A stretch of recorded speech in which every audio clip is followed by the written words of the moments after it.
now, and I'll get the YouTube link for you. Hey guys, welcome to, of course, the stream. I'm just getting the link all put together here. All right, here's the YouTube link. That's in the comment section, and we also have the StreamYard link in the comment section. We're not going to invite guests into here now. That'll probably be later, guys. So those are the two links if anybody needs to send them.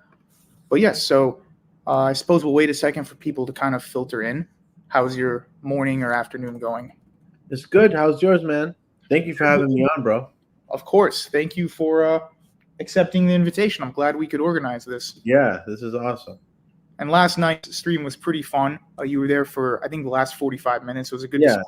It was fun. I agree. I think we've corresponded before on Discord or somewhere. I can't remember.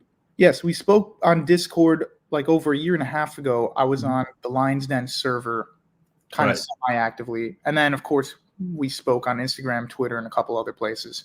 Okay. Got it. We have Basilios says, it's always nice to see you, Daniel. Thank you, Basilios. I know this guy. Hi, Daniel and Jeem. Great to see you here. Thank you, Qudus. Glad to have you guys on. So now that we've got a little bit of an audience filtering in, why don't you give an introduction to who you are, what is kind of the basics of your role and Oriental Orthodoxy? Sure. So I am Daniel Kakish. I'm a subdeacon in the Syriac Orthodox Church, Western Archdiocese, under His Eminence, Mor Qlimi Saugin Kaplan, Patriarchal Vicar of His Holiness Mor Ephraim, the Second Patriarch of Antioch. And I became Orthodox Holy Saturday of 2013. I was chrismated. I was received by chrismation, and I became a subdeacon January 22nd, I think it is, of 2018. So I started I started looking into this kind of stuff. It was 2011, something like that. Elijah Yassi, people know him, and his brother Fawaz goes by Enoch. They introduced me to the church fathers. Back then, I didn't know anything about that, and so once you start, you can't really stop. Like, people think, you come to the answer and then you're good, but no, like, this kind of thing never ends. You die and you're still learning, like, no matter how old you get. So I've been reading and researching and looking into these things ever since. I've always been a history guy, even before this stuff. My first master's is in history from San Diego State University. I have another master's in theological studies from Agora University, which I highly recommend to everyone. It's accredited. And so my thing, though, is whoever knows me would know, my thing is history. I prefer reading the Syriac tradition, like the poems in the Syriac tradition, than I would prefer reading, let's say, philosophy or law. This is kind of my interest or direction of interest. That's a little bit about me and relevant to this kind of context. I'm not sure if there's anything else that you or anyone might have a question about. Right. Well, I would say thank you for the personal introduction, first of all. And then for some of my audience are really not that familiar with Oriental Orthodoxy. If you could sum it up in kind of the layman's terms, what is the difference between the Oriental churches and those who call themselves Eastern Orthodox? Sure. So the Oriental Orthodox Communion, as it's called in the West, is a communion of those churches who follow the faith of the three ecumenical councils, Nicaea, Constantinople, and Ephesus, and continue in that faith and are in communion together and have been from the beginning. in the West, that is our naming convention. In the East, obviously, we don't call ourselves that. This is something to for the Westerners to be able to distinguish between the options here. An example, a very recent example of the confusion is the big thing that came out recently. You've probably heard where the Coptic Church said that we're ending theological discussion with Rome after consulting with the other Orthodox churches. The word in Arabic, الكنائس الكنائس الأرثوذكسية الشرقية. So when you translate it into English, it comes out as Eastern Orthodox churches. Right. Because in Arabic, Oriental and Eastern they're the same word. Even in English, they're kind of the same thing. I mean, Yeah. very confusing why we have such different titles of them like that. Yeah. Yeah. So in the East, the people are not saying EO and OO. You don't find that. There's the Rum al Orthodox, which is what we call EO, and then there is like Aqbat al-Orthodox or Syrian al-Orthodox or Arman al-Orthodox, like depending on which jurisdiction it is. So yeah, that a difference is that what we call Eastern Orthodox in the West, that those are the churches who accepted the Council of Chalcedon and the following councils after, and who remained in communion with the Bishop of Rome until a certain time. And so this is a very, very like kind of surface level thing. This all has very deep theological implications regarding Christology, the nature of Christ, ecclesiology, all that kind of stuff. I see. That's a really good intro, and I think the people on my channel who don't know that much about the Oriental churches are going to be able to learn quite a lot here.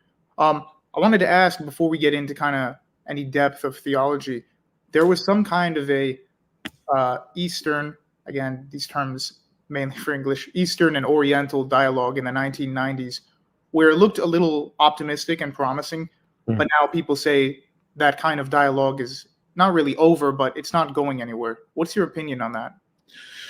Yeah, I could see that.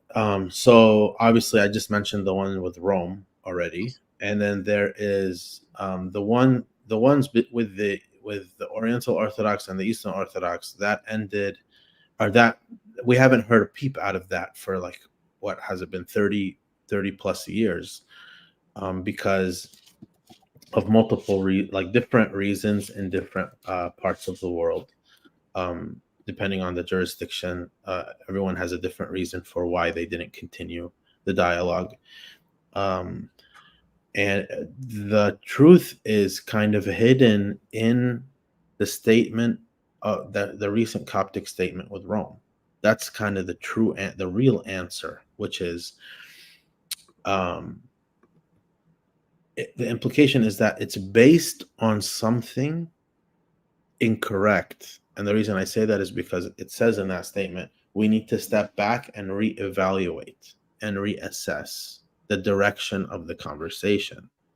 Because if you're from the generation of, well, this is all a big misunderstanding, everybody means the same thing, right? Then you're kind of starting this in the wrong direction. And then I think now both sides are realizing that the Eastern Orthodox, we're saying, oh, it's a big misunderstanding, we're saying the same thing. Now they're not. Same thing with us. We're also not saying that anymore. Right. So, and Rome, Rome probably is still saying that, but we're saying no, it's not the same. So if I understand, sorry to interrupt, if I understand correctly, in the 1990s, people thought, both on the Greco East side and the Oriental Eastern side, the Oriental Orthodox side, we kind of excuse me, we kind of have the same belief, but we're mixing up the Greek terms. But now that's no longer the case. We realize, no, we've tried to work through that, but we actually do mean something else. Is that correct? Exactly. Okay. I think there was a conference in the winter in New Jersey, and His Eminence Monsiverius Roger Achras of the Syriac Orthodox Church, he said, it's not a misunderstanding. There is a difference in theology here. His Eminence Amba Yusuf of the Coptic Church in the southern states of the U.S. said the same thing multiple times. This is now the conservative trend of why we're separated is back, because maybe it was missing because people maybe forgot or didn't know or haven't read it in a while, but now it's back and they're realizing it. And I think everyone's becoming more aware that this is not a misunderstanding. I see. What do you? I know that we recently talked about. Well, a few minutes ago, you mentioned the dialogue between the Roman Catholic Church and especially with the Coptic authorities. They said, "Hey, it's seized. We're not doing that anymore," because of the disagreements over morality and, of course, theology. What do you think of Rome, specifically the Catholic Church's endeavor in the last maybe 30, 40 years to try to be the unifier of all the apostolic churches? Do you think that they're going to be successful with that, or it's just kind of wasted optimism? I think it's wasted, because if you have it's you, Jeem, and 3 other brothers, okay, and then you talk things out with one brother at a time, but they are also not reconciled. Right. So even if you reconcile them and you reconcile all 3 of them with yourself, but it doesn't mean they're reconciled with each other. So we're not playing, like, you can't sweep this under the rug. You have to get them all together, all 4, right, together, and they have to all figure it out together. And this is the problem with the Eastern Catholics, because what ends up happening is that you have, for example, the Chaldean Church that has the Church of the East tradition, right, of Nestorius and Theodore and these guys. And then you have the Syriac Catholic Church that has the Severus Jacob Baradaeus tradition. And then you have the Melkites that have John of Damascus and Maximus and them. So they're all in communion with Rome now. They all have conflicting traditions with each other. Right. They don't even think about it because it's all swept under the rug. Yeah, exactly. Yeah, that's actually really interesting. I never thought of it that way. But yeah, with the Melkites, you have kind of the Greek tradition.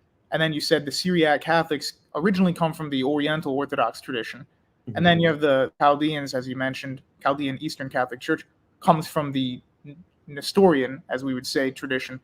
How on earth are they unifying? I mean, how do these work without any conflict? They just kind of pretend. That's what I'm trying to say. It's like, oh, we're all in communion with the Pope. Who cares? But they it's kind of self-condemning, because if you think about it, how does the Syriac Catholic Patriarch make any claim to legitimacy? If Severus was illegitimate, then how does the Syriac Catholic Patriarch have legitimacy?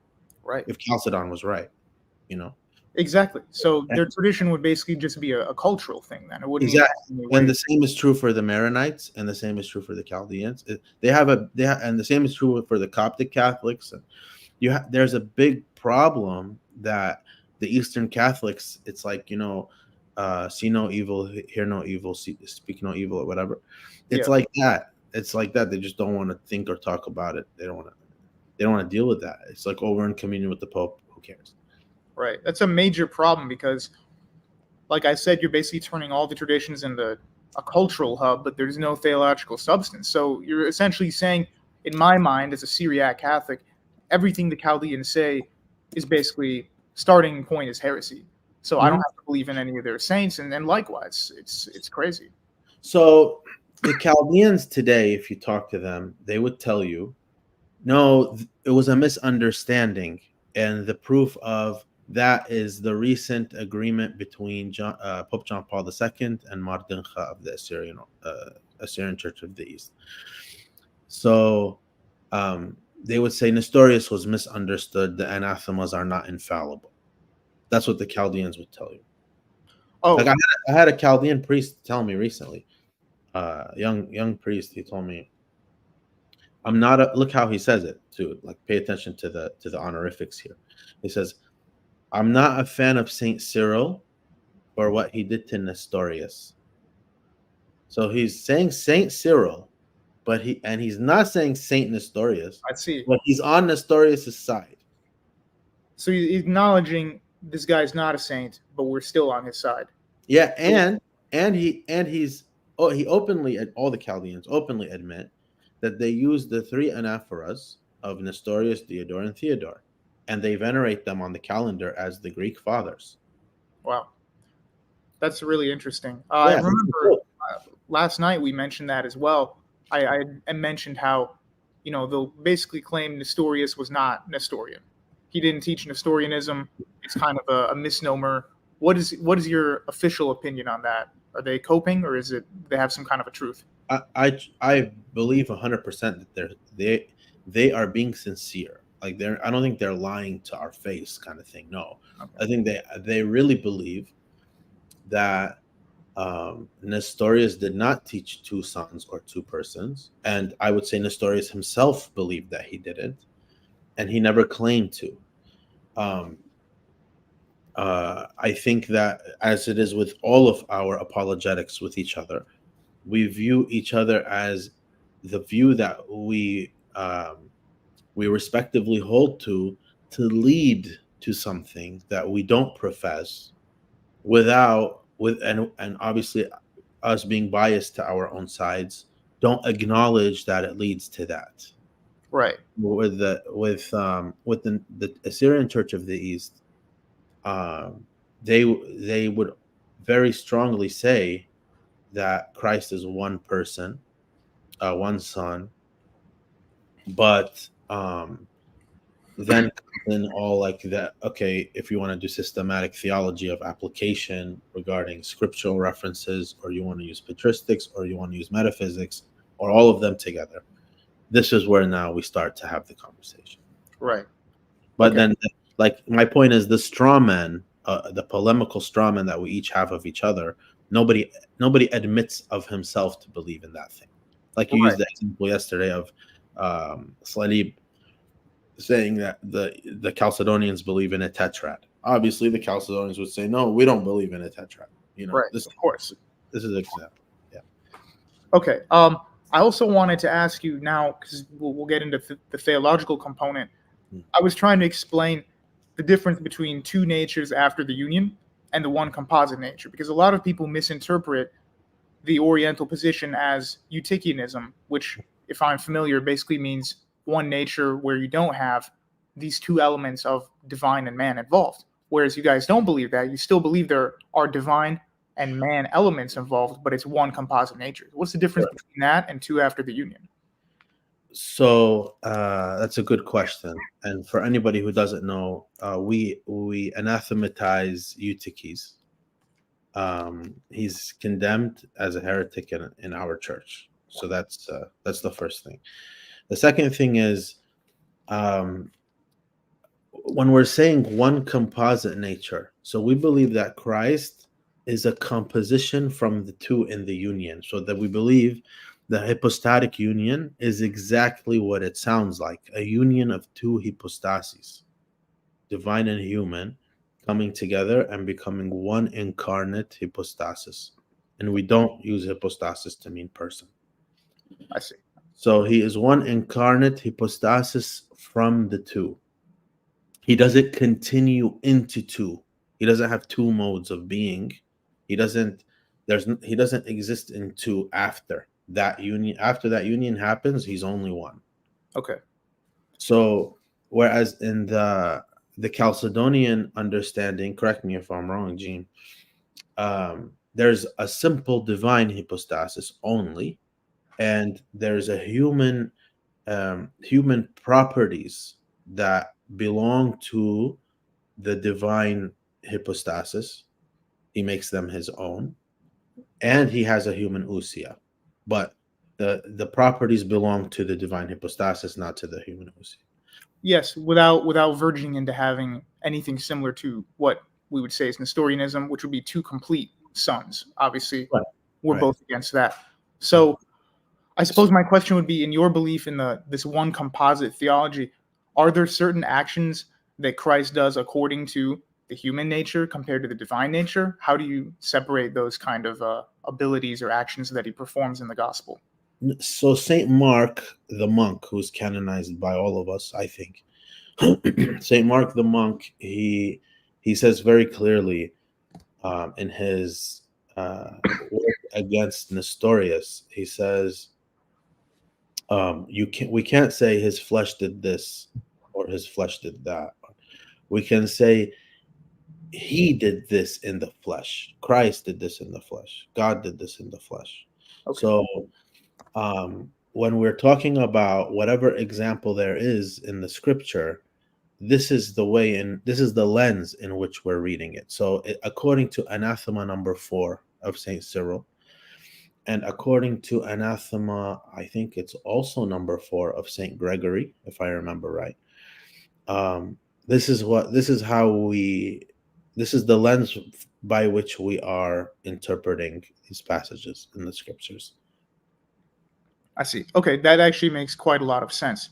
Do you, before we get into more of the historical element, because I know you said that was your strong suit, do you think that there's any potential for some kind of unification? People ask me all the time on my channel, Jeem, what do you think? Are the Orientals going to come into union with us? Are we going to go into union with them? Or is anybody going to come into union with the Roman Catholics? What do you think the next 30 years or 40 years holds? I think that with the Eastern Orthodox,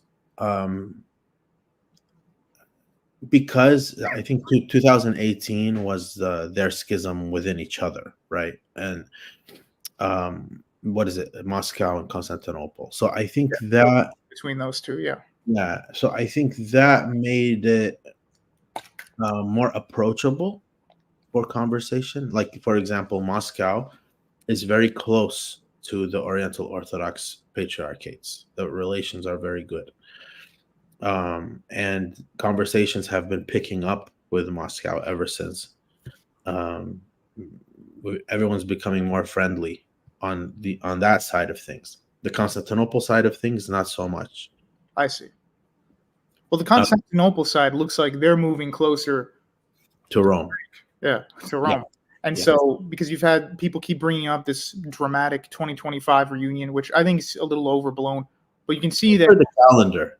That's the reason. Like the 2025, because the calendars coincidentally line up that year.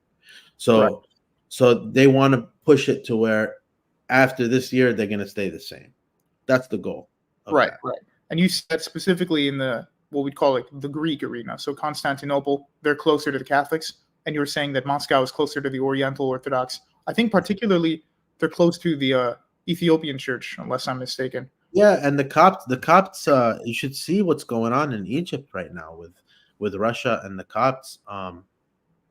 The Greeks are really upset because of the relations with the Russians and the Copts with each other.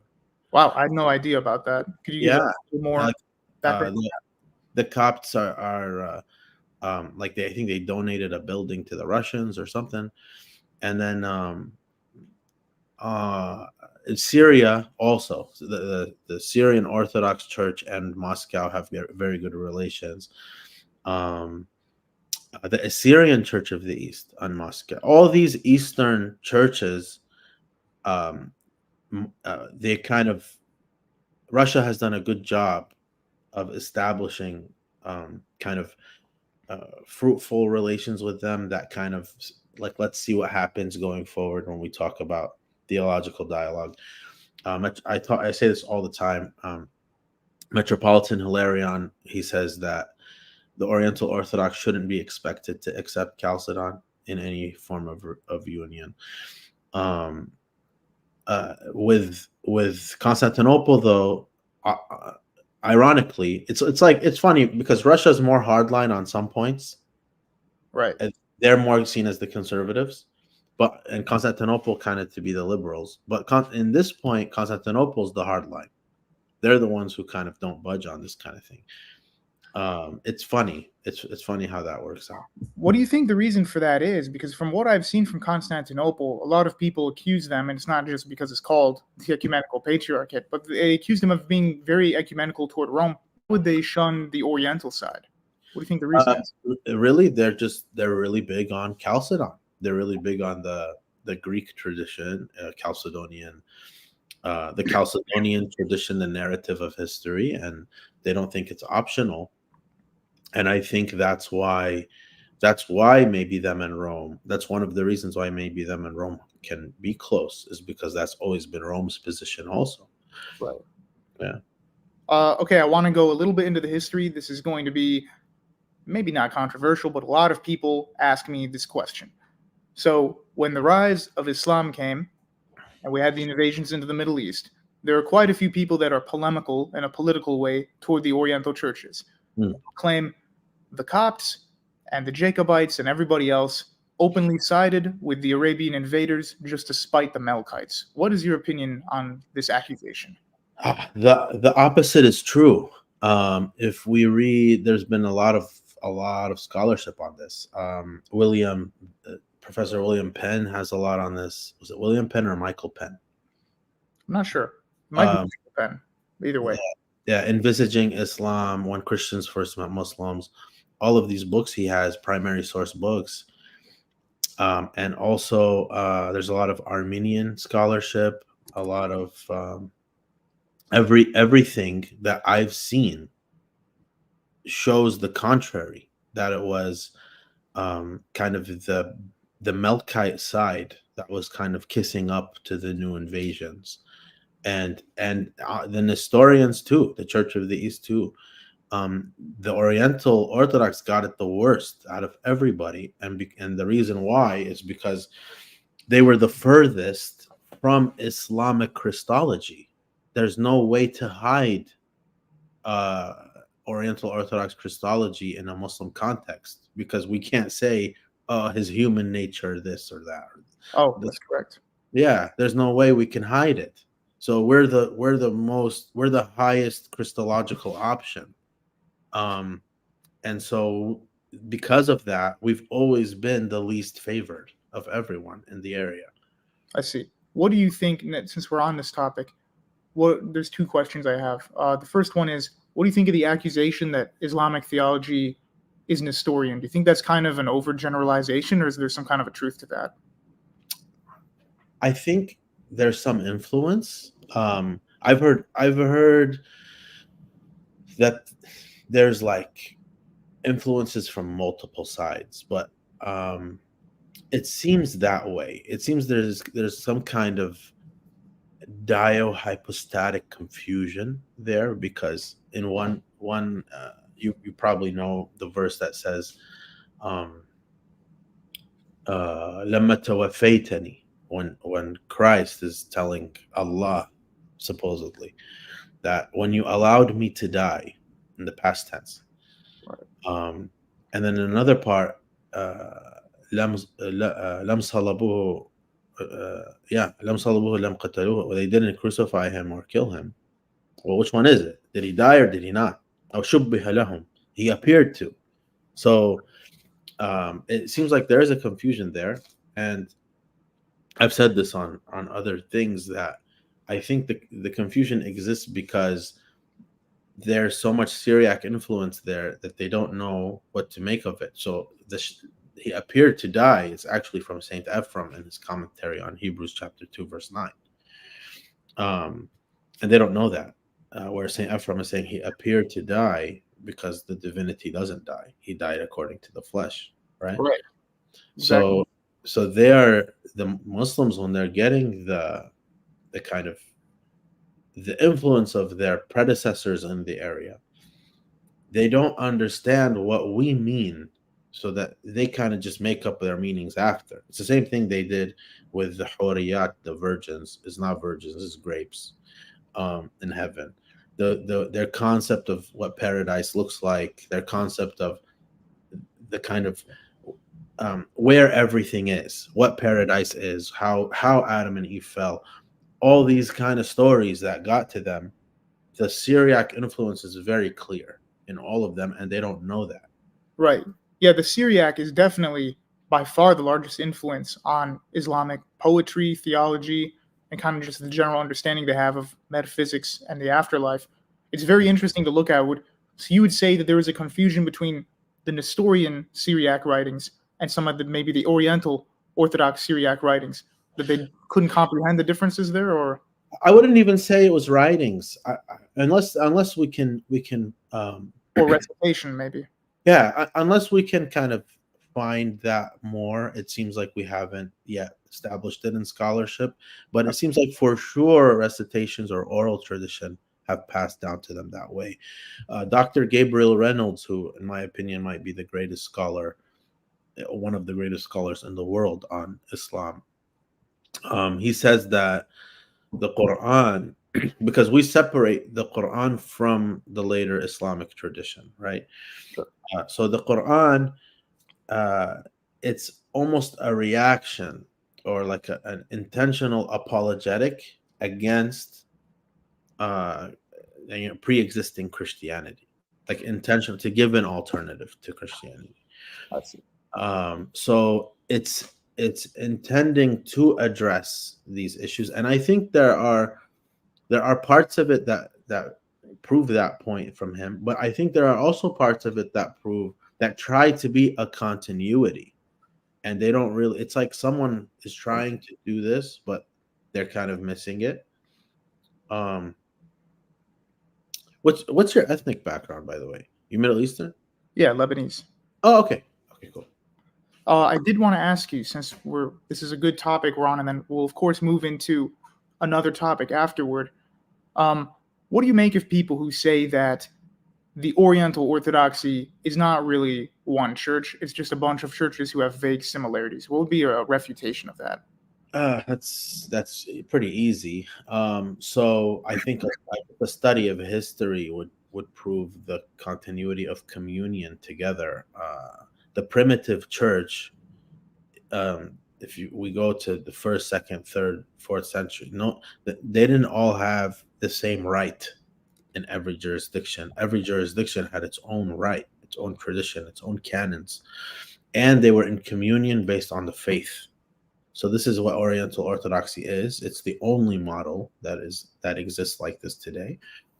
Um, and like I said, when people tell us the argument, well, you guys didn't call yourselves Oriental Orthodox. Yeah, we didn't. We didn't call ourselves Oriental Orthodox. Again, it's a Western naming convention. What we call ourselves officially is the One Holy Catholic and Apostolic Church. That's what our official name is. So all of us together, the See of Alexandria in communion with the See of Antioch, in communion with Armenia and the Tewahidos, the Habasha. So this is the Oriental Orthodox Communion, um, what we call in the West. Each has their own rite, canons, tradition, but we're in communion together, full communion. There's nothing we disagree with each other based on the faith. Got it. Yeah, I always thought that was kind of a strange apologetic for people to take. Like, oh, Coptic Church is not the same as the Syriac Church. Well, historically, they were united in theology, which is essentially what you've said there. For some of the people who might not have been here yesterday, we mentioned the concept of kind of Greek theology and mysticism versus Latin versus Syriac. And you and I agreed that the Syriac East seemed to be more similar to the Latin West than either of them were to the Greek East. Could you maybe explain that in a little more depth for some of the people who didn't hear that yesterday? Sure, yeah, I think from what I've seen too, that there are more similarities. I think between the Latin patristic tradition and the Syriac patristic tradition than either have with the Greeks. Um, Although the style and emphasis are different, the approach is different. Like the Syriac tradition focuses on poetry, on parallels, types. It's more mystical, right? It doesn't try to define the object. It paints the picture around the object, because it respects the mystery.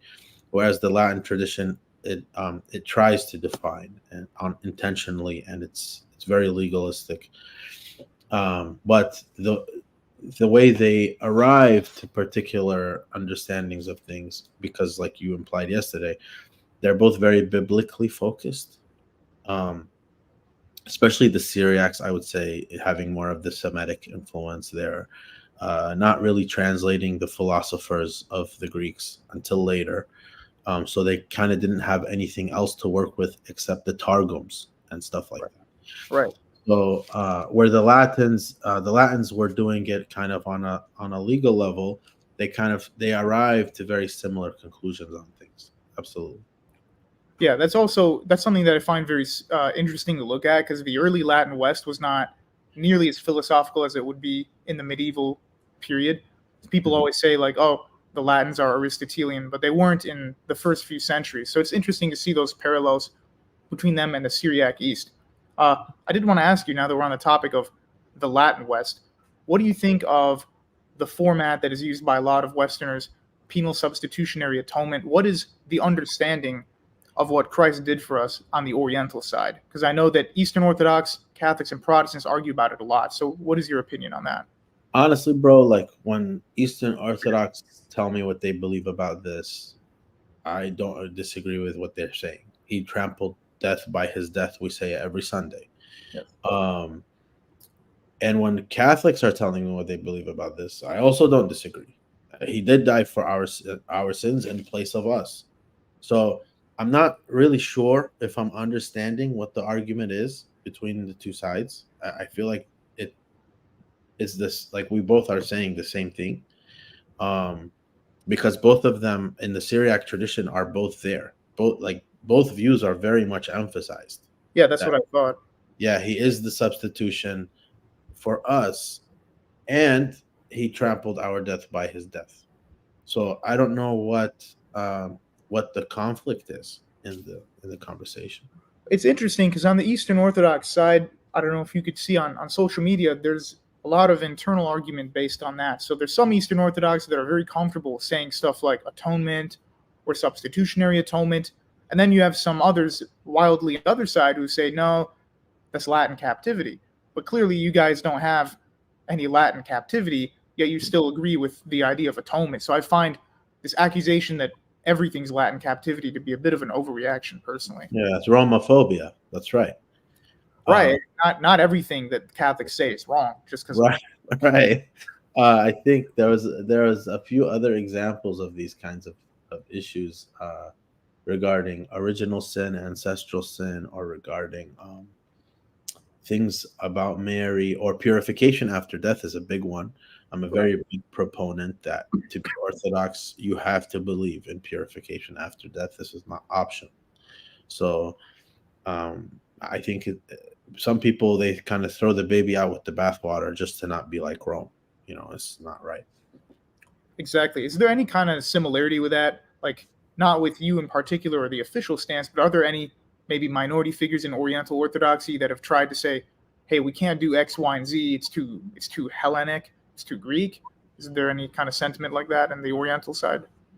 Um, in the Syriac Orthodox Church in particular, because of the size, the ethnic size. So for the non-ethnic part, it's pretty big now, thank God. But for the ethnic part, it's small. So the issue of preserving the identity of kind of the native part of the church, um, it's always feeling like we can't be influenced by. There's three particular um, groups that we're kind of always trying to make sure this is coming from us and we're not being influenced by either the Latins, the Greeks, or the Copts.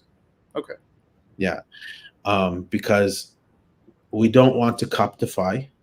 We don't want anyone else to Syriacize either. We want the other Oriental Orthodox sees to keep their stuff, but we also don't want to Hellenize and we don't want to Latinize too. And so a renaissance is currently taking place in the Syriac Orthodox Church. And there is a movement towards liturgical restoration, bringing back our old stuff, like everything the original way. His Eminence, Morsiverius Roger Akhras, has a series on YouTube um, in Arabic about the liturgical restoration that the Synod is working on. That's really fascinating. The reason I brought that up was I was reading a paper. It was by a Coptic priest, and I know this isn't Syriac per se, but he was discussing the idea of over Hellenization in the Eastern Orthodox Church. And even though he says the word theosis is perfectly acceptable within the Oriental Orthodox, The Coptic Church prefers to use, I think, theopoiesis instead, because they view the language of the Greeks to be too influenced by Hellenic philosophy. Do you agree with that?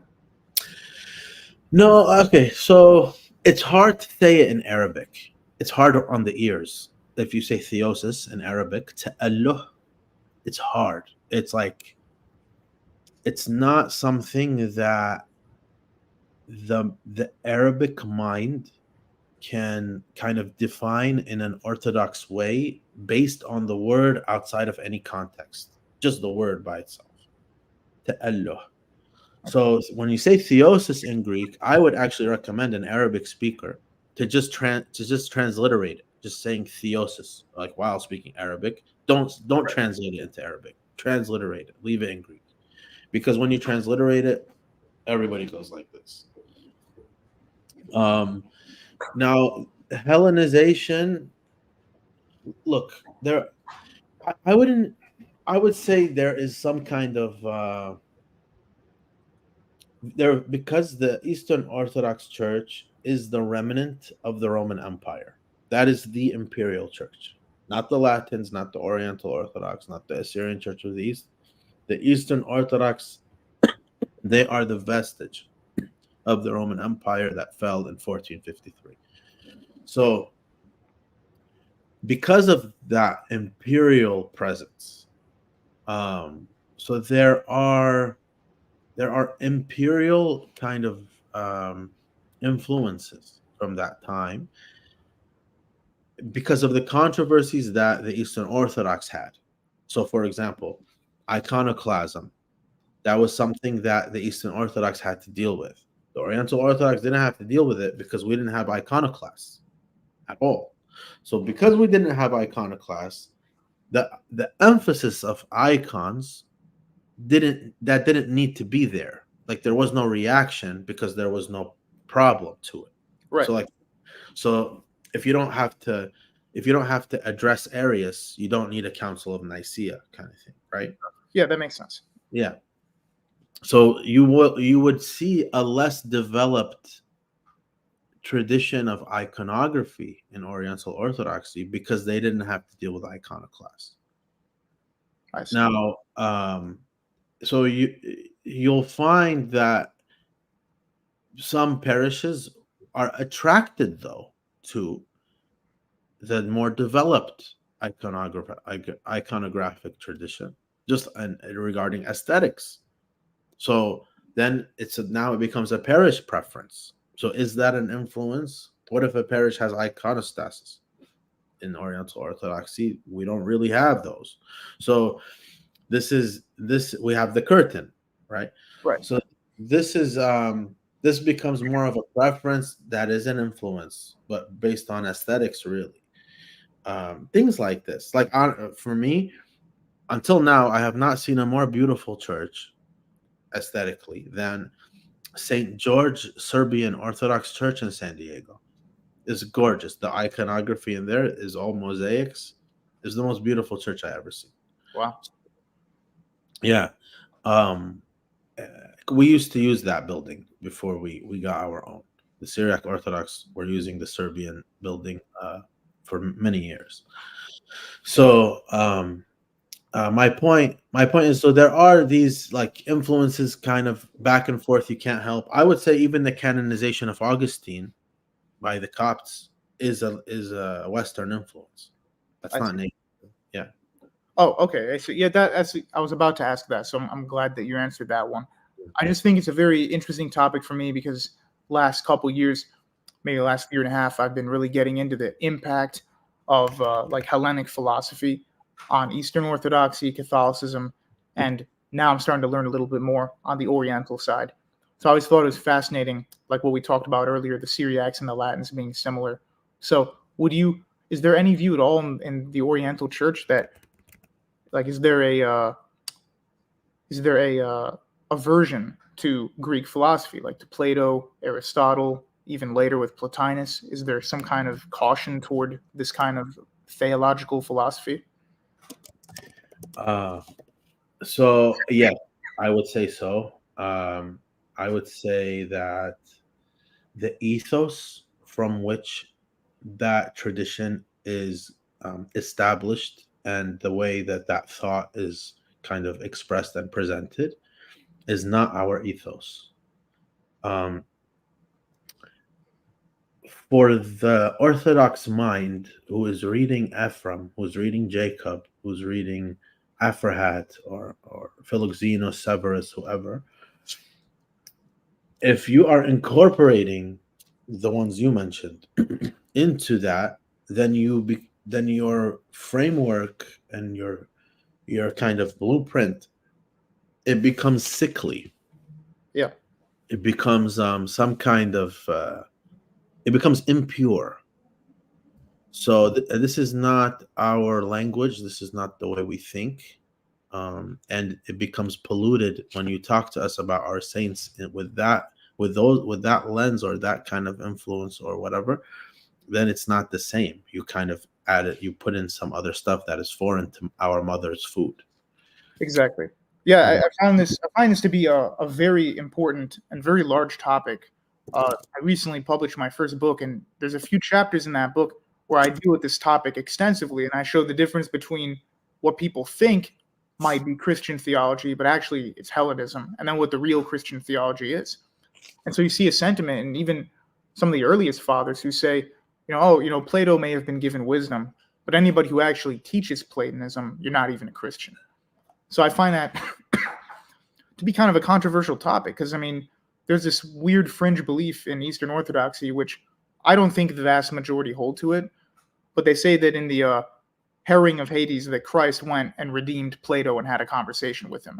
I think that's total lunacy. I don't believe in that That's at all.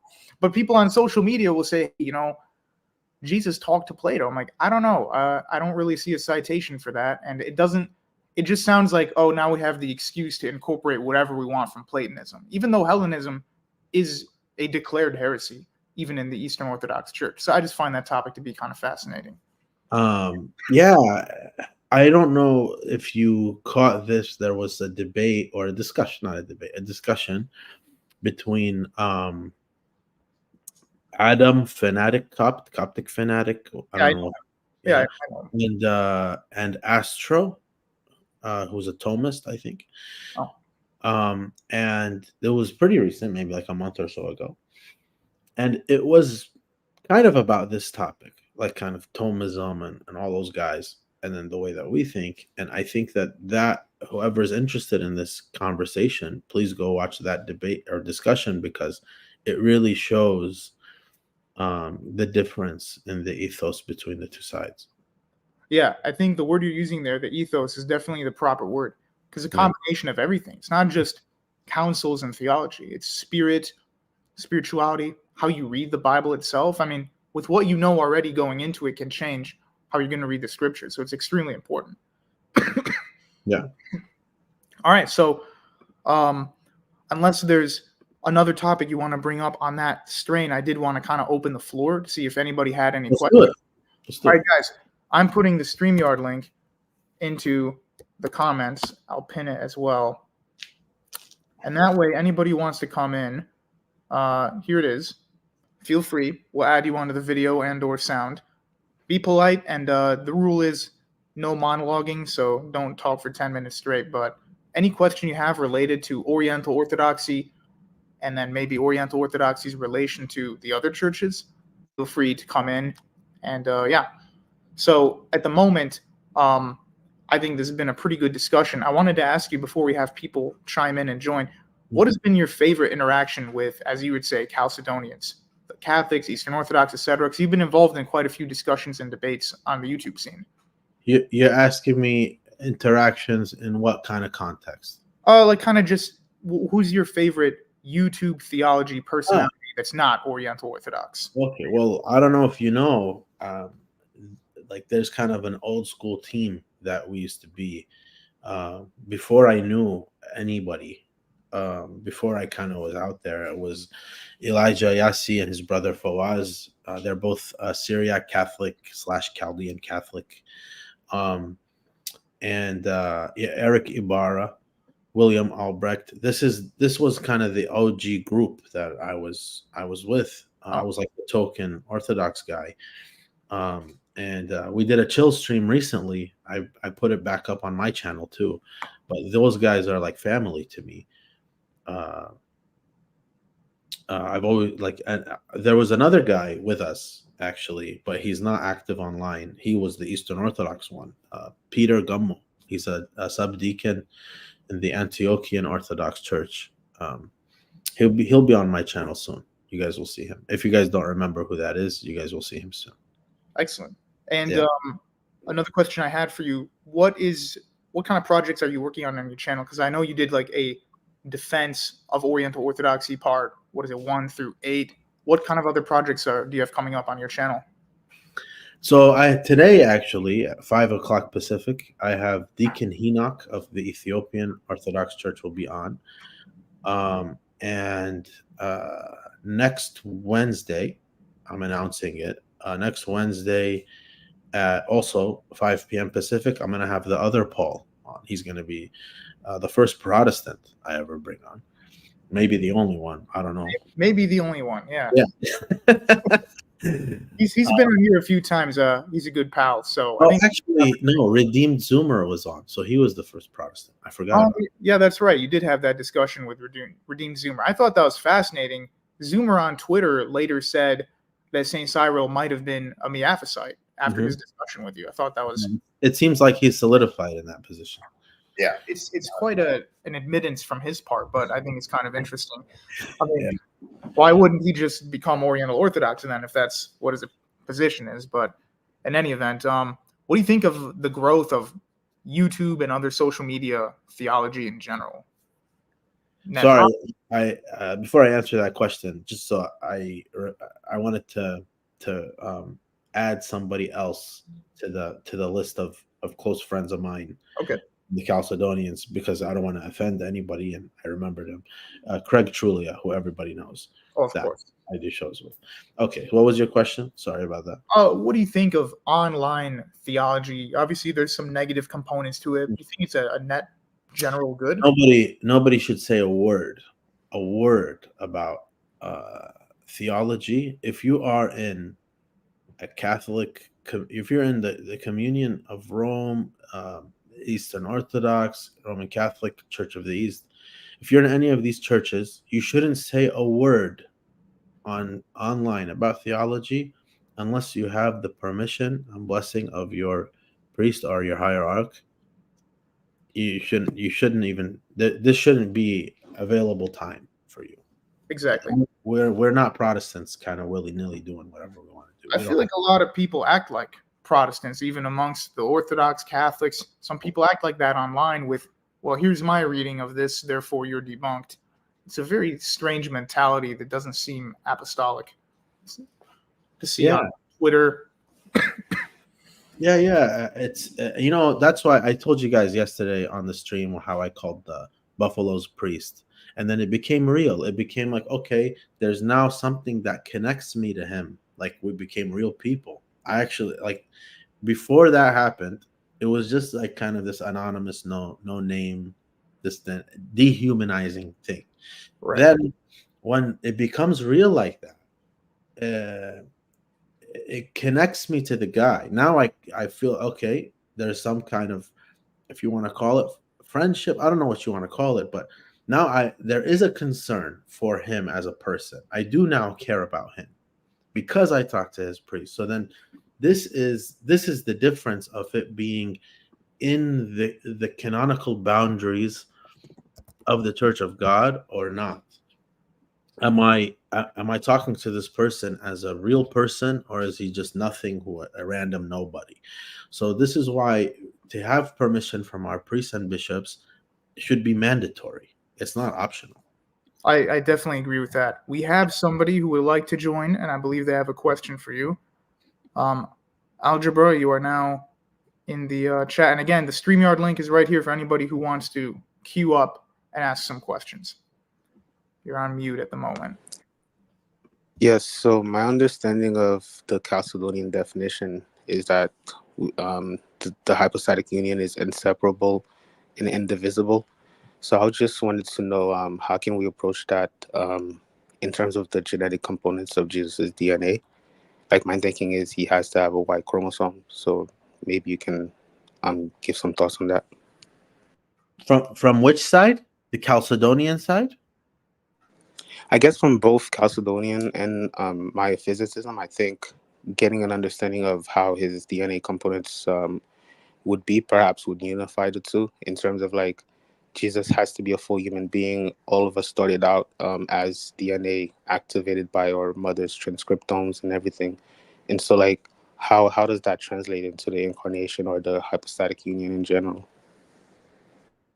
I would say he had DNA like everybody else would have DNA, and he had a Y chromosome. He was a male. Um, I don't see, unless I'm not understanding the question, I don't see the problem with believing that there is a hypostatic union and his DNA is kept, like the integrity of his DNA is kept. I don't see the problem on either Right. side. I would Yeah. add, I mean, we know that Jesus Christ had a body. He had teeth and skin. So how I could say the same thing, like, oh, how could he possibly have skin and teeth if there's a hypostatic union? Yeah, Unless I'm misunderstanding the question here. right. I think all of the traditions say that he took his flesh from his mother, so he had his mother's DNA. Right. And I I know. And up there, That's the part I was trying to figure out because so scientifically speaking, how would he get the Y chromosome? So like that's from a Catholic discussion because you have three options of like 0%, 100%, and 50%, and I think 50% of Mary, and it would have to be somewhere else, but we still have to figure out because he's a man, how oh, I think that I can. understand. I think I understand what you're asking. We all admit that the humanity of Christ comes from Mary. It doesn't come from Joseph, and it's not as if God the Father is a human being, obviously. So the humanity, the human beingness, is going to be coming from the virgin birth. If that's your question.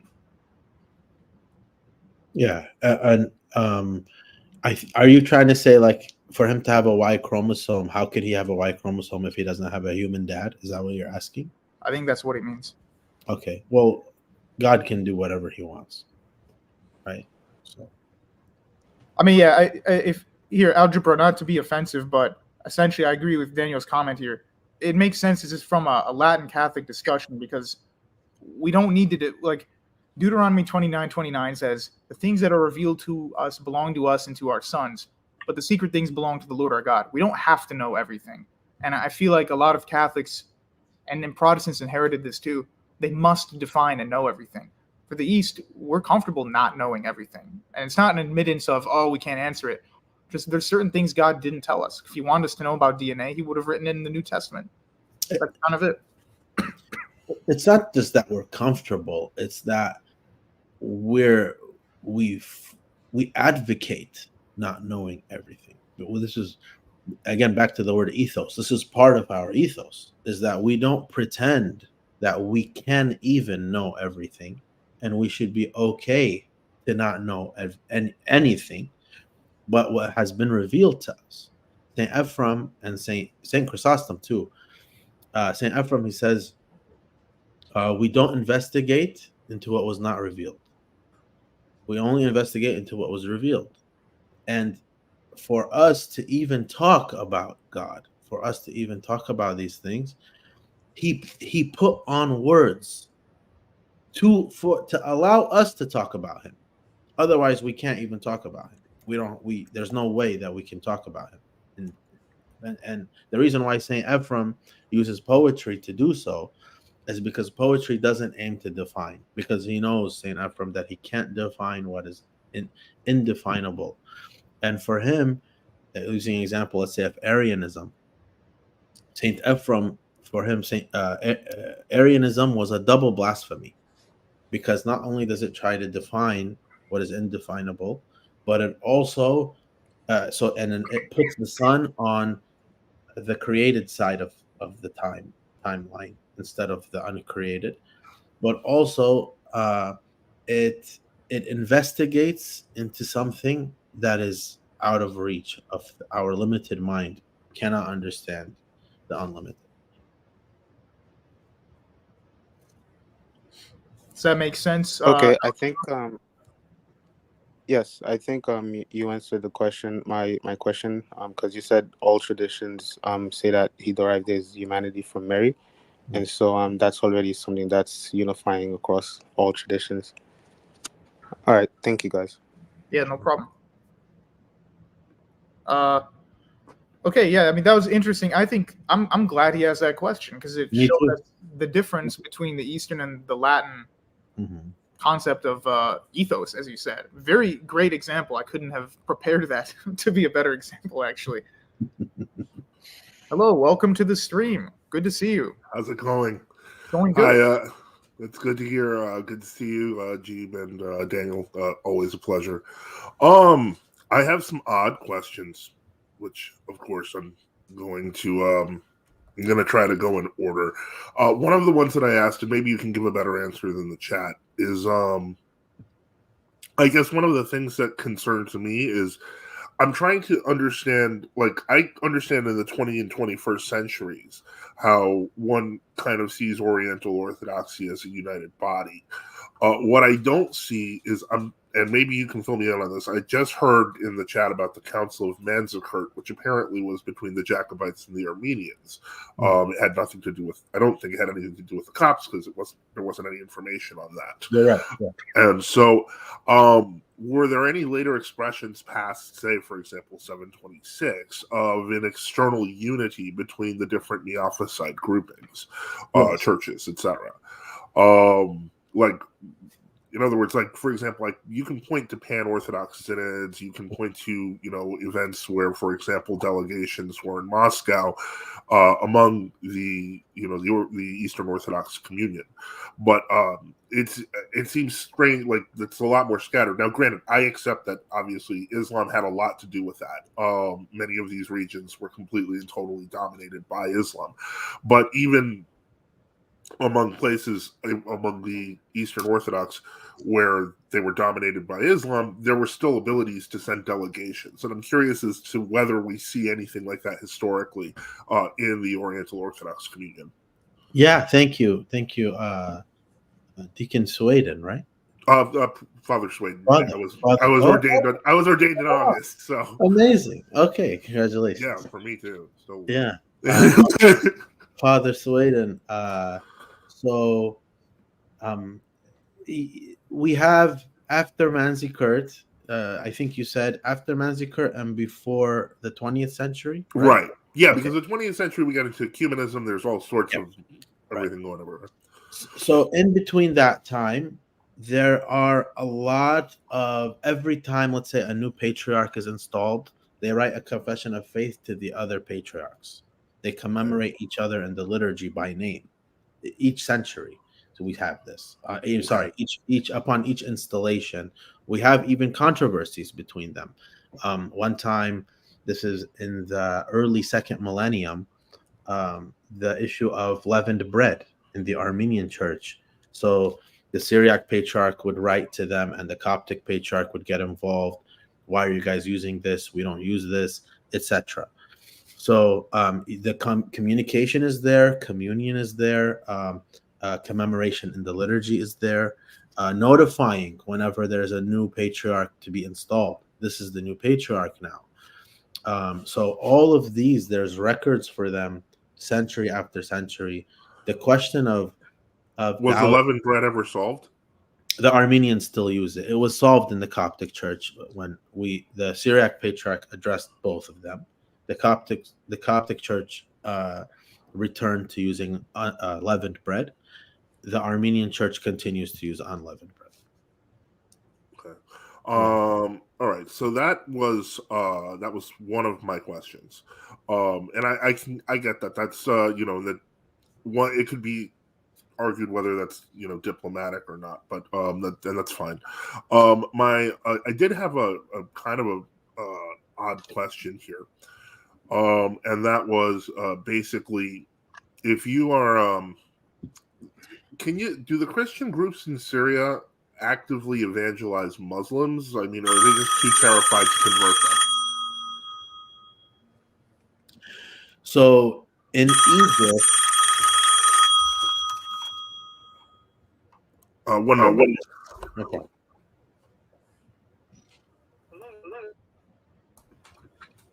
I was wondering where that was coming from. Hmm. We have a couple other people in queue, guys. I'll add you after this discussion here. I don't want to have 7 people talking at once. So please stay in the queue.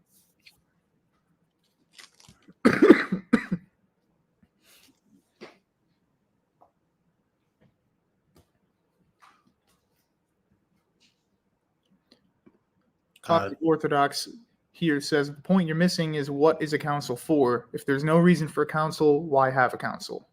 Yeah. Okay, but now that okay, I don't know. Did you guys answer my question on that one? No, Okay. I was waiting Well, for. there was I got a phone call.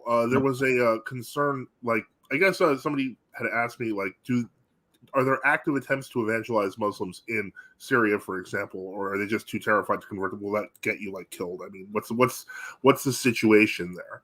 Yeah, sure. So I'll go ahead and answer that. Before I answer that, Father, someone just texted me about the relations question that you had earlier, and they said there are places that we all are also, just such as Jerusalem, where all of us are present and interact. So there's Armenians, Copts, Syriacs, whatever. Okay. And also the Syriac Orthodox have a monastery in Egypt. And so that preserves kind of the relationship. But anyway, back to your question about the conversion of Muslims. So in Egypt, it happens all the time, underground, obviously, but it happens in big numbers in Egypt. Like the baptisms are happening at night, or happening in places that people don't know about, things like this. In Syria, Iraq, Lebanon is very rare. Lebanon, it could be happening for marriage purposes. Syria, Iraq, very rare. The Gulf, it's happening a lot in the Arab Gulf with the Syriac church, also underground. So Pakistan, the missions in Pakistan, it's happening there. Those are probably the biggest areas. Yeah.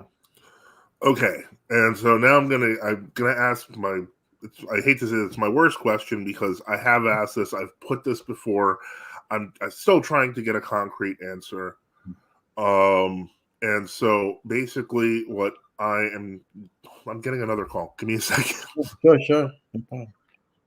Again, to the other guys in the queue, please be patient and we will add you in. We've got a good amount of time left, and we're going to let everyone ask some questions.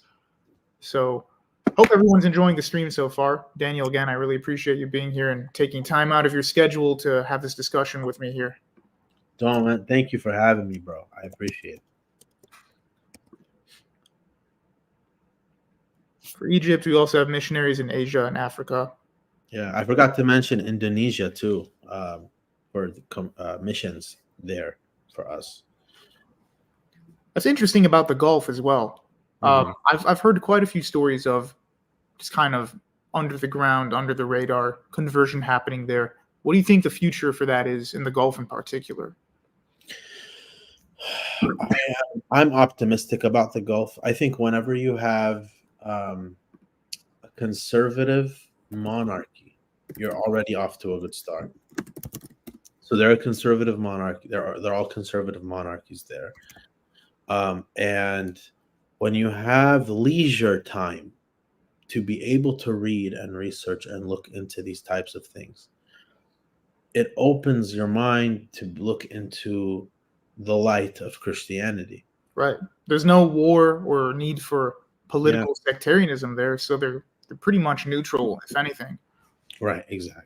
So Father Suedon will come back. I'm going to add in the order they have come to the queue. All-man spider, average Coptic male. Welcome to the discussion. Yo, can you guys hear me? Yeah. Oh, nice. I just wanted to start off, obviously, really appreciate everything Daniel does. We've been, pretty much running him like a horse these past couple of weeks with like all the Sam streams and all that. Also want to say, Jeem, I really appreciate some of your videos. They're really like eye-opening because, personally, for me especially, like there's a lot of Christians, like even in like especially in America, they'll be like, oh, like, you know, you're supposed to be pacifistic. Like I grew up with that, right? And like, you know, you're not supposed to, like, you know, hate others, and they didn't really get it, right? But like, you know, your videos really are eye-opening on that. Yeah, I mean, the reason I do that stuff is not because I want people to be hateful or violent, obviously, but there is a middle ground where you're not supposed to tolerate people who hate God and blaspheme against God. I mean, you For can sure. be careful and be like, hey, come learn about our faith. But you start doing stuff that's irredeemably awful, it's not my responsibility for your salvation at that point anymore. So, Yeah, I mean, sure. the East understands that really well, but it's unavoidable, even for Easterners who come to the West, that Western humanism, universal humanism, can be really enticing and corrupting. So that is something I talk about. I very much appreciate that. Do you have any questions you wanted to give to Daniel or I, by the way? Yeah. So essentially, I one quick question, two quick questions for you actually. First one is like, where this might be a little bit of long, but like where do you usually like to point to when someone asks you like, oh, Jesus said like love everyone, right? Basically, like when you argue with someone about that sort of polemic, like, oh, like, you know, you're not supposed to like say this and this, and you're not supposed to like hate this and this, like, where do you usually like to point to? You don't have to give me the full thing, obviously, since, you know, you guys are already long in here, but yeah. Well, I assume that's my question. Yeah. Okay. So if I just give you a couple pointers from Scripture, number one, we're not Marcionites, so we have to accept the Old Testament. When Jesus says love your enemies, a lot of people think he's like inventing something out of thin air that's not from the Torah, but it is. Exodus 23 verse 4, Moses says, or God tells Moses the exact same thing, and then Solomon says the same thing in the Proverbs. But Moses, he learns to love your enemy, but he's still commanded to fight the pagans. And so that kind of middle ground is where God will sometimes be against something, but he still tells us to be civil people. And then I would also say, if you just read the gospel in an unbiased way, you'll see that Jesus is not really as nice as people make him out to be. And that's fine, of course, because he's the image of the Father. And we know that God is not going to be nice to everything, because you can't be loving if you don't hate evil. And I think that's the best answer right there. But there's a lot of examples. I mean, in Revelation chapter 2, the Son says that he's going to kill the followers of Jezebel with plagues and death. So if he has to take the loving the enemy thing seriously to himself, he would be acting hypocritical because he's not loving those people. But that's clearly not what he meant in the gospel. So all in all, we do have to be civil. We don't just violently attack people.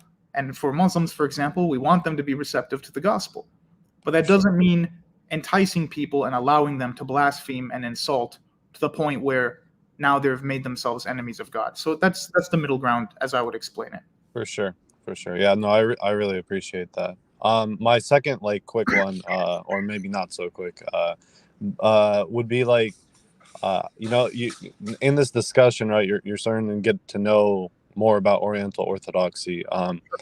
What would you say is your biggest, and you know, you don't have to get too controversial, but like, what is your biggest sort of like gripe with it? Like, what would stop you from potentially like looking at it as a possible source of like not so conversion, but like maybe like, you know, maybe looking, oh, maybe you guys are, you know, a little bit more right when it comes to Cyril or the early councils. Well, I'm not trying to skate by the question here, but I genuinely need to brush up more on the Right. councils. And so once I'm a master of that, if I see, hey, this doesn't line up with Oriental Orthodoxy, that would be For sure. my problem.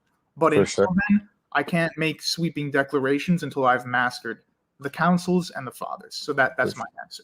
For sure. No, yeah, that's a better answer than most Chalcedonians will give us. So I really appreciate that. Yeah, no problem. Spider, if you don't mind, I'm going to go to you can stay in the chat, but I'm going to add the next person. Sounds good. Yeah. Thank you. Orthoholics mixtape. Weren't you on my Discord? Welcome. I was actually, yeah, for a while. What happened to that Discord, by the way? I don't like Discord. That's my okay. Okay. So fair enough. It's been going good. A little history on me since I don't think you and I have ever talked before, Daniel, but I'm coming out of like the Coptic Church. I was a convert to the Coptic Church, and I'm now a catechumen in the Eastern Orthodox Church. And I was just wondering, I don't know if it's like this for the Syriac Church, but it always very much confused me, like the Catholic Church relationship with the Coptic Church, and is that necessarily kind of, does it go both ways for the Syriac Church? What part of the relationship do you mean? It just seemed kind of like there was like a sort of submitting to the Pope when it came to Pope Tawados and everything that like he was able to do. Like he would basically need to, how I understand it, like ask for like Francis permission to like build a building, or just like needed like Catholic funding. So does it go this kind of way for the Syriacs as well? I don't think that's true. Oh, Right. Yeah. okay. Let me make one comment on that. There is a big difference between theological authority and then political alliances. As you know, even though Egypt has some wealthy people who contribute to church, it's not a wealthy country. So people seeking some kind of political allegiance doesn't always necessarily mean there's a theological undertone to that. Just thought I'd add that in. Yeah, I know that the Catholics donated a church to the Copts in Italy, but that's the only thing. Like, if you're in Egypt, you're in America, you're in where else?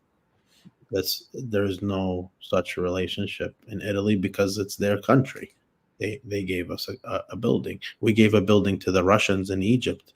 Does that mean that Patriarch Kirill submits to Pope Tawadros? Okay, I see. Yeah. Is that Gandalf, by the way? It's not, but I yeah, essentially. Let's just say it is. Okay, yeah, I'm a big Tolkien fan. Tight. I'm gonna Orthoholics, you can ask another question. I'm just gonna add Christian Mario into the video stream because he's been waiting a little. But if you have another question, I'm not sure.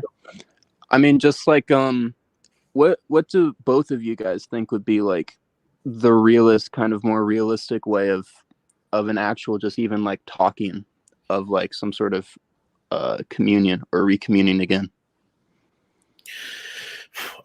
There's different proposals of approaches. Like there's, again, Metropolitan Hilarion, like I said earlier, where it's kind of a more ecumenistic approach. I think I think the true approach is repentance. I think both sides would say that. Both sides would say either we have to repent or you guys have to repent. One of us is wrong. That's the true way to go about this. Mm-hmm. I agree. Yeah. Do you have anything that you would like to add to that, Jeem? Or no, I think he's 100% correct. We have to be honest, and we can't, like in the 90s, people were saying, oh, we mean the same thing, but we're mixing up the Greek. It wasn't the case. So one side has to be wrong. We can't do what Eastern Catholics have done, where you can be Byzantine, Severian, as you could say, Oriental, and Nestorian at the same time. It doesn't make any historical sense. So somebody has to be incorrect. Yeah. Otherwise, you're like, guys, I'm an Arian, Karaite, Muslim, Mormon. Like that's not a religion. So we have to believe in something, obviously. Right. All right. Christian Mario, Orthoholics, you can stay in if you'd like. Christian Mario, I would like to. first time talking face to face. How's it going? Yeah, how's it going, Jeem? It's good. Welcome to the channel. I'm glad you're here. Can you guys hear me all right? Yeah. I had a couple questions, but they weren't like particularly profound questions, just kind of dumb questions, to be honest. But one of them was, in the Oriental Orthodox Church, are there any views about the Holy Fire in Jerusalem? Like, is that a tradition for you guys as well, or not? Okay, so there's like, and this is historical in the church. You see it where there's like local lore, if you will, whereas like you'll have like local venerations or local kind of things to where they kind of like a particular thing like this. So you'll see like in Palestine, like I think all the Christian groups kind of, they want to believe it. Historically, like canonically, traditions, you have one mention Saint Jacob Bar Salibi, he says, 1 year our Pascha and your Pascha didn't line up for some reason. I don't know why the math was different. And when it didn't line up, the fire came down on our year, and then it really upset you guys. So this is like the only mention of it, but according to our tradition, in a canonical sense, no, we don't. It's not. It's not mandatory for us to believe. I would say the majority of the hierarchy probably don't. The lay people probably do, because they live there. But yeah, I don't think it's like you're not going to get a very consistent answer. Really, there's no official thing about it.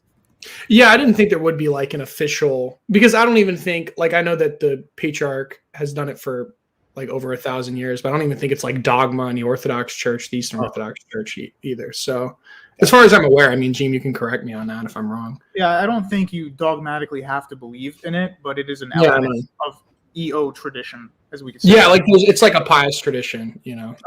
Another question was going to be for Daniel was just Oriental Orthodox contemporary saints, because I'm familiar with some of your theologians of antiquity, but I don't really know. Besides, I think those recent martyrs that were in Egypt, I think 2013 or so. But are there any other like mystics or big contemporary saints that are really big in the Oriental Orthodox world that I should be aware of?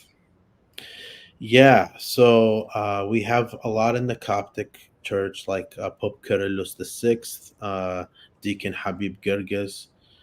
These are mystics who are canonized in the 20th century. And then there's Patriarch Elias of the Syriac Church, also 20th century canonization. The Armenians have a lot, I know that, and the Ethiopians. I mean, I can get you a list if you want. I'll send it to you on Twitter. Sure, I appreciate that. Also, have you ever heard of Bob Marley converting to Ethiopian Orthodoxy at the end of his life? He did. Yeah, I wasn't sure if that was legit or not, but I heard about that, and I was like, that's big true. Yeah, he did. Yeah, That's Nipsey really cool. Hussle was all born. I have to say. So yeah, Nipsey Hussle was born into it. There was a famous. really? Yeah. What's his Weekend also born into it. Oh, it's sad they didn't stick with it. But, Yeah. Mhm. And then there was a famous lady. I forgot who it is. She converted into Ethiopian Orthodox too. I forgot who she was recently. But yeah. Are you related to Christian Luigi on Twitter too? No, actually, he had his own branding as Luigi before we even met. But one of my best friends in real life is a Roman Catholic guy, and that's his brother-in-law. So I met him before he started converting. World. Wow. Amazing. But yeah, now he's all over the internet, and everyone thinks that that we must be associated because of that. But no, we're actually just associated because one of my best friends is his brother-in-law. So that's how I know him. Yeah, nice.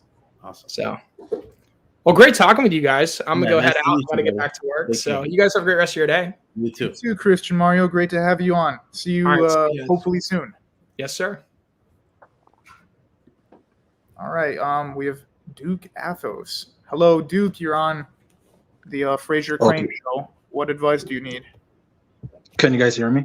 Yes. Okay, so Daniel Kakish, I would like to thank you for the hard work you've been doing. Like, we love you. Inta ala rasi. But my question is for Jeem. I wanted to ask you about which is the strongest tradition in Islam to defend. So, like, is it the Sunni or the Shia? Okay, all right, so you're asking if I were a Muslim, what's the best position for me to have against a Christian? Yes, exactly. That's an interesting one. I mean, it really just depends because within Sunni and Shia, there's so many different things. If I were to entertain the Shia path, for example, I would think it would make more sense metaphysically and philosophically to defend it as an Ismaili Shia, personally. But on the Sunni side, that's where you have kind of a mess because you have all different manner of philosophies. You have the Atharis, the Asharis, Maturidi, etc., etc. You have the resurgence of Neo-Salafism online. So if I had to give an answer, I would say not the Neo-Salafis, but maybe a traditional Sunni a normal Sunni who's kind of historically literate would probably be able to give a Christian a good run for their money if they were well read on history. But I still see the issue of the pre-existent eternal Quran being a problem when trying to debate the Trinity, because they don't really have an easy way out when their book is exactly what we're saying about the sun, uncaused, or they say it's uncaused, eternal, pre-existent, God, but not God. It's just very complicated, whereas the Shia don't really have that kind of a problem, but then again, their metaphysics are a little wacky. So sorry if that's not a concrete answer. I don't think any of them No, have the default. yeah, I agree with you with the Ismaili point. What do you think, Jeem, about the Zaydis? Then? I know very little about their theology. I just know, Houthi memes online. I really need to brush up a little more on their theology, because I know that there's a major difference between them and the normal 12 or Shia, but I don't know what these differences are. I think they don't have the wackiness. I also have a very, very not based on anything hypothesis kind of from the air that they might be some kind of vestige of the old Christian community of Najran. Really? What makes you think that? Because they're still there and they're very particular to only that area, and no other area is Zaydi like that, That's right? true. Yeah, that's true. And it's a very political view of Islam, as from what I know. It's not like they don't have the infallibility of the typical Shia stuff. They don't have the innovations of that, and they also don't have the hijacking of the state by Abu Sufyan's family, the Umayyin. So they kind of recognize that Ali is the successor, and at the same time, they don't believe in all the infallibility stuff. That's very interesting. I really, again, don't know much about their theology, but I do know that they're greatly divorced from the Twelvers and obviously the Ismailis. They don't have this divine imamate that you mentioned. But, Duke Athos, I think it depends on who they're debating. Like, as someone said in the comment section, the Sunnis have not done really well against someone like Jay Dyer, just simply has nothing to do with scripture. Their metaphysics don't make any sense in competing with Christian metaphysics, is essentially the problem. It's like they're saying, you can't have the Trinity, you can't have this, you can't have that. But then they run into much worse problems. So that's why it's not a debate with some of these people. And even in my review of Jay Dyer versus Jake the Muslim metaphysician, I brought that up because Jake's appeal to these tangible hands of God was not, he didn't go all the way, because he said they're hands, but they're not hands. So it's essentially materialism, but also transcendentalism. And it's just a wacky metaphysical middle ground that I don't see as working, at least if you're some kind of a neo-Salafi. So that's my answer for that. Yeah, I agree 100%. But a follow-up question for Daniel Kakish. Will we get contra Muslim streams anytime soon? I think on William's channel we will have another one with Dr. Gabriel. We did one before with Dr. Gabriel Reynolds. We might do another one with William Albrecht with Dr. Gabriel Reynolds again. I did a few with him with Father Deacon Dragani, but the ones with Dr. Gabriel Reynolds, those are a very big deal, because you're getting the view of like a real, like all of us talking together, me or Father Deacon or William, like we're telling you what we read, but Dr. Gabriel, he's like, this is his expertise, this is what he does, like this is his profession, so those are always different. Yeah, okay. Thank you, guys. God bless you both. Thank you. You as well. Thanks for coming on. God bless. So we're probably going to close out the stream in a little. If anyone else wants to hop on, now would be your chance. Luca says, Jeem, what do you think of Alawites? I would say the Alawites are an example of a real kind of ethno-religious group that really, they don't evangelize. I don't even know if it's part of their tradition. They have a bunch of beliefs that were clearly just strange folklore and Gnostic heresy from the Levant. And one thing that's interesting is that people always say that, Christianity has to be more tolerant, but wherever Christianity was, heresies were eliminated. Whereas in the Islamic world for a long time, all kinds of strange beliefs appeared, especially in the Levant, like you have the Druze, the Alawites, and all these weird mixed groups in Mesopotamia. And I'm not going to say Islam created them, but it was an environment where they were able to mix these kind of strange beliefs. The Alawites today are very Sunnified. So they're not really a religious, theological threat. It's more just a political, ethno-religious thing. Like, yeah, exactly, like the Mandaeans. I don't believe that there's any. They don't debate people on the internet, if put it that way. They don't have an interest in that. Right. I don't even think they accept converts.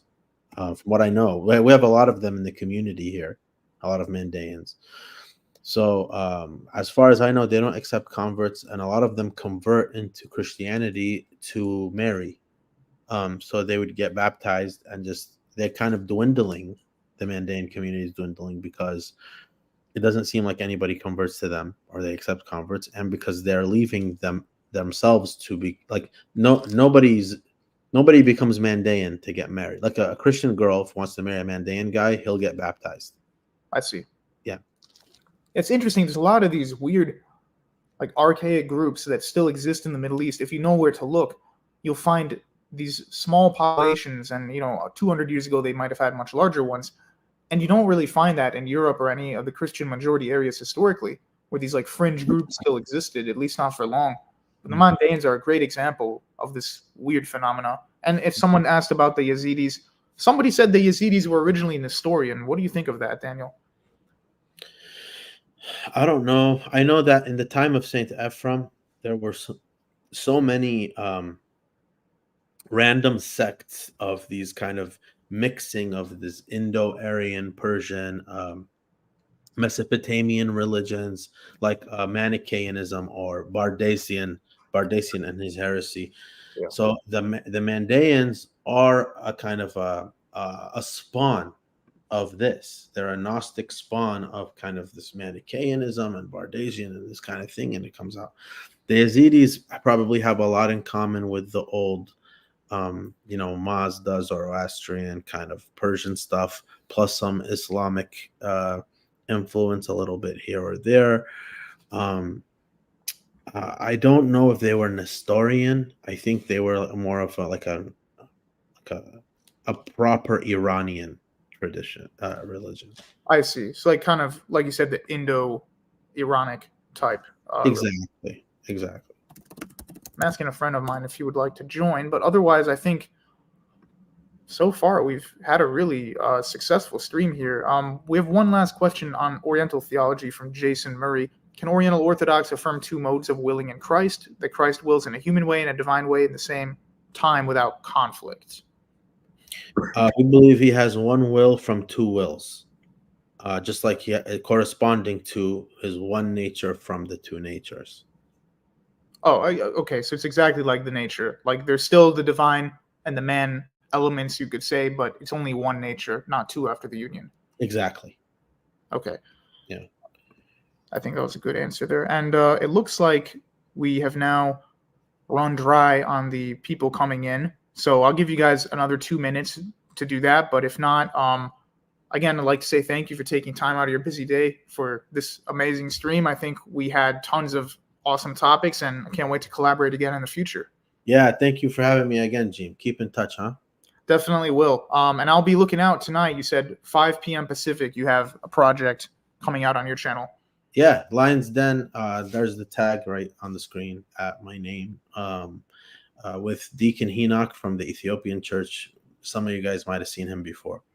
We kind of left the topic up in the air to talk about, but I want to do it on Saint Georgios of Segala in the Ethiopian Church. I kind of had mentioned on a previous show that I have like a 3 pillars of orthodoxy, but for the Oriental side kind of thing. It's not official, it's just like a thing I said. Okay. Of Saint Georgios from the Ethiopian tradition, Gregory of Tatev from the Armenians, and Saint Severus. So I hope that maybe we'll get in a lot of info on Saint Georgios today with Deacon Henoch. Perfect. All right. Well, everybody, you know now Daniel's channel, so check him out if you're interested. And I hope everybody learned a good amount about Oriental Orthodoxy, history, and a few other things. Jacob Doman, we already answered that if you want to scroll back into maybe the middle part of this stream. So we're not going to re-answer the same thing. All right. Thank you, guys. I'm going to end the stream right now, and we'll see you next time. Yeah, stream's ending.